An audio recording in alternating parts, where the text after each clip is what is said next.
हिरण्याकश्यप सारे वेद विद्यालयों को बंद करवा दिया। एक विद्यालय की स्थापना हुई, उस विद्यालय का नाम है हिरण्याकश्यप दानव विश्वविद्यालय।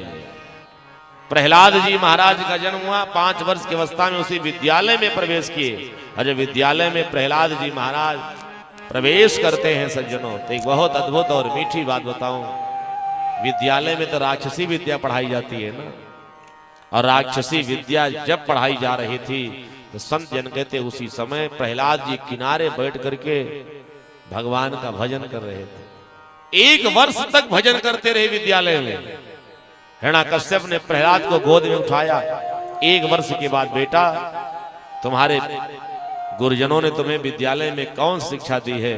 हिरण्याकश्यप की गोद में बैठ करके प्रहलाद ने कहा, पिताजी 1 वर्ष में हमारे पिताजी आपके विद्यालय में ना जो मुझे शिक्षा मिली, वो तो जो मिली भगवान जाने, लेकिन मैंने 9वीं तक की सारी पढ़ाई पढ़ ली, यानी मैं 9th पास हो गया हूं। बोले भक्तवत्सल भगवान की जरा सुनाओ तो। हिरण्याकश्यप की गोद में बैठ करके प्रहलाद ने सुनाना प्रारंभ कर दिया कि श्रवणम कीर्तनम विष्णु स्मरणम पाद सेवनम अर्चनम वंदनम दास्यम सख्यम आत्मनिवेदन। नवधा भक्ति का बढ़िया दिव्य उपदेश दिया भगवान। ये पावन मंगल में मनुष्य का तन दिया है ना, तो भगवान की कथा सुनना ये पहली भक्ति है, श्रवण करना। हम आप सब ही पहली कक्षा में हैं भगवान की भक्ति की। ये पहली कक्षा की पढ़ाई है श्रवणम। दूसरी है कीर्तनम, कीर्तन करो, दूसरी भक्ति। स्मरणम, भगवान का स्मरण करिए। पाद सेवनम, भगवान की सेवा को। लगता है कोई विष्णु का दूध चुपके से दिया है, या तो नैसर्गिक बुद्धि है, स्वयं ऐसा बोल रहा है, जाओ समझाओ। लेकिन प्रहलाद जी गुरुजनों की बात मानते नहीं, अकेले बैठ करके भगवान की भक्ति करते हैं। गुरुजनों ने आदेश दिया, जाओ राजा से कह दो हिरण्याकश्यप से कि तुम्हारा बेटा ये आचार्यों की बात मानता ही नहीं। इतना सुनते ही हिरण्याकश्यप के कान खड़े हो गए। आदेश दिया, जो बालक मेरे कहना न माने उसको इस धरती पर जीने का अधिकार नहीं है। प्रहलाद का हाथ पांव बांध करके दूतों से कहा, ले जाओ शिखरारूढ़ होकर के और अथाह जलसागर समुद्र में फेंक दो। हिरण्याकश्यप ने आदेश दिया। 5 वर्ष के प्रहलाद का हाथ और पैर बांध करके पर्वत के ऊपर से ले जाकर के समुद्र में प्रहलाद जी को फेंक दिया गया।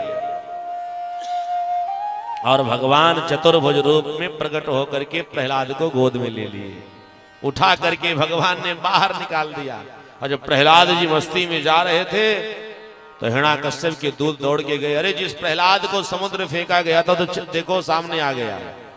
हाथी के पांव से कुचलवाने का प्रयास किया गया। और यही नहीं, सर्पों की टोली में फेंक करके सर्प के विष से उनको मरवाने का प्रयास किया गया। और संत जन कहते जितने भी प्रयास किए गए सारे प्रयास निष्फल चले जा रहे हैं। क्यों? क्योंकि प्रहलाद जी की रक्षा स्वयं भगवान कर रहे हैं। जिसकी रक्षा भगवान कर रहे हो, संसार सागर में कोई उसका बाल बांका नहीं कर सकता। और भक्त की रक्षा भगवान वैसे करते हैं जैसे हमारी ये माताएं अपने अबोध छोटे बालक की रक्षा करती हैं। इसीलिए गोस्वामी जी ने वर्णन किया, करहि सदा तीन कर रखवारी, करहि सदा तीन कर रखवारी, करहि सदा तीन कर रखवारी, करहि सदा तीन कर रखवारी। जिन बालक राखहि महतारी, जिन बालक राखहि महतारी, करहि सदा तीन कर रखवारी, करहि सदा तीन कर, करहि सदा तीन, करहि सदा तीन कर।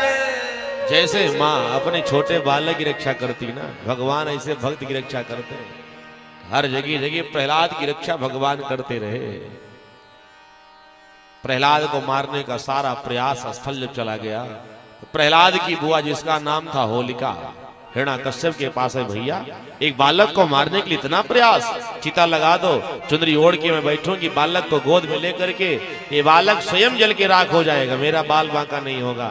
चिता की अग्नि में प्रहलाद को गोद में लेकर के हिरण्याकश्यप की बहन होलिका जैसे बैठती है, भगवान ने ऐसी कृपा दृष्टि डाल दी कि होलिका के ऊपर की चुनरी न प्रहलाद के ऊपर आ गई और होलिका बुआ स्वयं अग्नि में जल करके धुआं धुआं हो गई। बोले भक्तों भगवान की।